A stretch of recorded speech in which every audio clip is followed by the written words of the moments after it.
All right, let's go to wide receiver. Who you got in the top five? So I have Tyreek Hill number one. Then I have Jamar Chase, Debo Samuel, CeeDee Lamb at number four, and Devontae Adams at five. Okay, okay. I'm right there with you almost. I got Tyreek number one. I Nice. mean, how impressive is he? Just Oh, all the different quarterbacks. Every week a quarterback. First of it, all, how unlucky is Miami? Second of all, right. But he's QB proof. Like I said on Convince Me, Matt Moore. He was a top 10 wide receiver with Matt Moore under center. So, I mean, he's QB proof. And this week he gets Tua back, probably has a good matchup with Steelers secondary banged up. So, yeah, I mean, wide receiver one all the way. yes, sir. Got Jamar Chase at number two. So right there with you. Devontae is my number three. Still kind of I just, against Houston, I mean, there's nothing prohibitive about the Houston Texans. Right. So like, I'm still going If to go with anything, they would just lean on the run a bit more. But it's yeah, still I can't Devontae. argue with Devontae at three. But if he's suspended, then obviously, Well, yeah, obviously. it looks like he's not going to be suspended though, right? I No, it haven't looks heard. like they're just going to let the criminal charge play itself out. So Oh, it doesn't look like he's getting suspended. I don't know what's going on there, but he is not getting suspended apparently other for things we didn't now. think we were going to say. Yeah, He's letting the criminal charge play out from after the Monday night game. Like, how do you yeah, catch a charge in uniform? Like that's, oh yeah. man. That was pretty nuts. Uh, yeah, CeeDee Lamb, my number four as well. So I'm Nice. right there with you. I mean, this, the only thing I worry about is, if they do that little, they put like the safety over the top and Okuda. Mm, So maybe I'll switch and get Debo. Lamb probably won't drop past like 5 or 6 though. He's running a route on like every snap. yeah, He's getting like a carry some games as well. And then Debo's number five. So we got the same top five, just a little different order. yeah. And then Uh, there's a pretty big drop off after that. The top yeah. five this week. Who's your six? Just curious. It's a tie between DK Metcalf and Tyler Lockett, so I got that going on. I got T Higgins, Jalen Waddle 6-7, and then Oh, I nice. might, and then I Yes. got Amon Ra 8. But just because I have him for Yeah. 90% routes run, if I bumped him up like even like 2.5%, he'd probably be um my number six. So I love me some Amon Ra, so he might have to jump up. Right. But And I love me some T. Higgins. He's yeah, back in my man. top 10 as well. Love that call. All right. Who are you high on? So obviously I'm high on CeeDee Lamb. He's my wide receiver for this week, but I'm also high on Michael Gallup. He's my wide receiver 27. The ECR is wide receiver 35 right now for some reason, but really good underlying usage in his first three games back. The past 2 weeks, he's had an 86% route participation and a 26% target rate over the past 2 weeks. So getting Dak back under center, having an easy matchup against Lions this week, puts him on the wide receiver 2-3 fringe this week. So it's a good time to invest in Michael Gallup in season long and in DFS. So love him this week. And then it seems like you're always high on this guy, and I'm like, whatever. But Robert Woods, let's go. I have him wide receiver 28. I was shocked to see him that high. But his consensus is wide receiver 47 right now. But he's really a high floor wide receiver three this week. And I guess as long as Traylon Burks is out, but he's seen a 24% or better target rate in three of the past four games. He's going to dominate targets, and his underlying usage suggests he's a good bet for 4 or 5 receptions each game. But Ryan Tannehill, he's only been averaging 174 passing yards the past four games. So if we see any sort of boost in passing yards to go around, Woods could end up with a 6 or 7 catch game. So I like him as a sneaky, wide receiver three option, very high floor, and obviously much better in like PPR formats. But I think that's a good spot for Robert Woods. Yeah, I have him wide receiver 28 as well. And Nice. I'm looking at the Colts, and it's surprising to me because they have Stephon Gilmore, but they're number 30 in DVOA against number one wide receivers, which I have to go back and look if maybe Football Outsiders is counting somebody that they shouldn't as the number one, but Yeah. that just kind of strikes me as odd.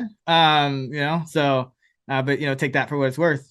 All right, so I got a couple of guys, and they both play on Thursday night, so make sure you get them in your lineups. But first is Chris Olave. I have him wide receiver 16. He's the consensus wide receiver 39. I'm guessing that's because he's coming off an injury, but remember, Yeah. it was a concussion. So you shouldn't really see a kind of a hit in playing time or performance either. And he's going to be their number one wide receiver. Michael Thomas isn't practicing. Jarvis Landry isn't practicing. So it's going to be Olave, Callaway, and Traquan in the slot.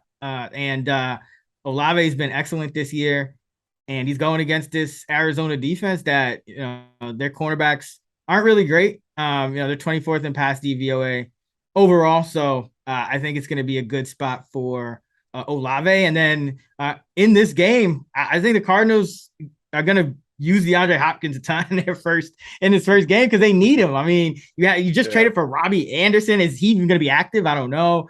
And then you lost Marquise Brown and Rondale Moore. In the offseason, Cliff Kingsbury was like, we might use him as more of a downfield threat. Hasn't happened. Average up the target 4.5. So, Rondale will catch his 5 balls, but he's not really going to put a major dent into, Hopkins' projected yardage. So I think Hopkins kind of steps back in here as that number one target. It's going to be him, Ertz, and Rondale Moore. But, in this matchup, I think we finally see a decent amount of points on Thursday Night Football. So those are my two guys, Olave and Hopkins. Hopkins is the wide receiver 28. I have him wide receiver 10. Wow, wide receiver 10. Okay, so he's going to be our prop later. So I'm writing down that you're super high on him and you have him wide receiver 10. Okay, noted. I'll factor that into the line. Yeah, I mean, I'm probably going to be over regardless, but we'll see. We'll see. All right, who are you low on? I am low on Terry McLaurin. I have him wide receiver 44. The ECR for him is wide receiver 21 right now. I think a lot of that has to do with I'm projecting both Dotson and Logan Thomas to return this week, so that's going to cut into McLaurin's target share. It's really not a downgrade, that Carson Wentz is out. McLaurin already has chemistry with Tyler Heineke, so I'm not expecting that to be an issue here, but the Packers they're more of a run funnel defense. So I could, see the Commanders really leaning on the run this game. And like I said, there's just way too many mouths to feed in this offense when everyone's healthy. So McLaurin usually gets a ding when, everybody's healthy. So if Dotson and Thomas return this week, McLaurin's off the wide receiver 3 map for me even. So he's outside my top 40. And then speaking outside my top 40, I hate to say it, but DJ Moore again, he's my wide receiver 43. VCR is wide receiver 29. And this isn't DJ Moore's fault at all. This offense is a complete disaster, whether it's Baker Mayfield or PJ Walker under center. It really doesn't matter. And DJ Moore led the team. His ADOT of 6.2 yards last week were the highest of all the Panthers. That just goes to show what the offense looked like this week. But I think it might be easier to double him with Robbie Anderson gone. And just the state of this Panthers offense is not good. And so that's not good for DJ Moore. Yeah, man. It's been a tough year for the Moores, for Elijah, DJ. Like it just hasn't been there, man. I think is there a chance that Jacob Eason will be starting this game? Yeah, there is. Remember our Action Summer party where you're Yes. sweating that game and Jacob Eason was just rifling it like he would either make an amazing throw or throw it 10 feet above. I hope he starts. That would be exciting. Yeah, man. He's he actually might be better for DJ Moore than anyone that's quarterback thus far for the Carolina Panthers, which is sad. Yes, very sad. All right, yeah. So I'm going on Terry McLaurin as well. He is definitely outside my top 30. He's not outside my top 40 like you. So, but still, I think he's way too high in the 20s in consensus. And same thing for Curtis Samuel, actually. And maybe it is to do with, kind of expecting Dotson to return and Logan Thomas. But, this is also Taylor Heineke. Samuel has kind of put his numbers up with Wentz. So we don't really know. There's a change in quarterback. I always think you have to be a little conservative. Actually, it might help Terry McLaurin a little more now that I think about it. And because I know Heineke's had more time with him, but either way, expecting to be a low scoring game, with Washington and Green Bay. So, Samuel just had a really bad game on Thursday. So I wonder if Dotson comes back, they use him a little more. And then the Jets receivers. All of them? Just all all of them, man. So you have Garrett Wilson. He's a consensus 35. So people are still kind of starting him as a wide receiver 3. I would be conservative this week. He might get the Patrick Surtain treatment. And that would obviously not be ideal. One of them is going to get it, or either that or they're just all going to struggle against this defense anyway, because Denver's defense is ranked number 1 in DVOA and against the pass. So like this Denver defense is not something you want to fool with. For Zach Wilson, they're going to try to lead on the running game and Breece Hall. And, Denver is more of a run funnel defense, if anything. So I think all of these Jets receivers, but I'm 8 spots lower on Wilson. He's the 43 for me. Elijah Moore is my wide receiver 63, 63, and he's a consensus 48. Yeah. I've been saying this every week, though. Like, Elijah Moore is just too high. Like, he just doesn't have good chemistry with Wilson, and the Jets aren't like this massive, high volume passing offense. And then Corey Davis is the wide receiver 43 in consensus. I have him wide receiver 55. So I am very low on all these Jets receivers. No kidding. A lot of respect for the Denver defense. So I wouldn't even think about it, in a flex type of situation. Maybe Garrett if you're in a super deep league, but Corey Davis, Elijah Moore, nope, not doing it, not going there.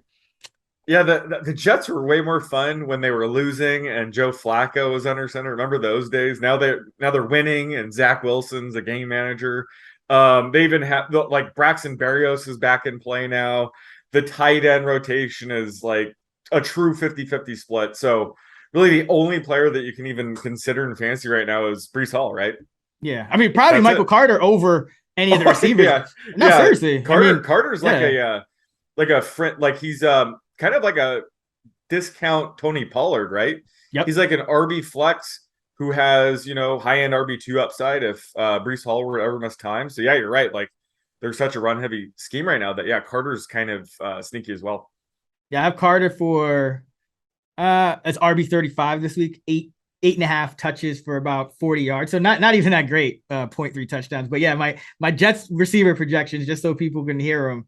Garrett Wilson, 3.5 catches for 45.